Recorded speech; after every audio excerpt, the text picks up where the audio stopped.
మన పోలేడుపాలెం గ్రామంలో కొలువై ఉన్న శ్రీ సిద్ధి బుద్ధి సమేత విఘ్నేశ్వర స్వామి దేవస్థాన ప్రాంగణంలో వేయించేసి ఉన్న శ్రీ అభయాంజనేయ స్వామి మందిరం నందు ఈరోజు స్వామివారి జన్మ నక్షత్రమైన పూర్వాభద్ర నక్షత్రం పురస్కరించుకొని ప్రతి మాసము స్వామివారి జన్మ నక్షత్రాన విశేషంగా ఉదయం 2 గంటల నుండి పంచామృతాభిషేక పూజా కైంకర్యాలు నిర్వహించబడుతున్నవి.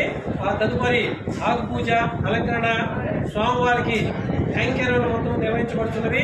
ఇది ప్రతి మాసము స్వామివారి జన్మ నక్షత్రం పూర్వాభద్ర జన్మ నక్షత్రం పురస్కరించుకొని ఈ కార్యక్రమం మొత్తం నిర్వహించబడుతున్నది. ఆ తదుపరి స్వామివారి అన్నప్రసాద వితరణ కార్యక్రమం నిర్వహించబడును. కావున భక్తమహాశయులందరూ ఆ స్వామివారి ప్రతి మాసము జరుగుబడే పూర్వాభద్ర నక్షత్రమున ఈ అభిషేక పూజా కార్యక్రమంలో పాల్గొని తదుపరి స్వామివారి అన్నప్రసాదం స్వీకరించి స్వామివారి కృపకు పాత్రలు కావాల్సిందిగా కోరుతున్నాము.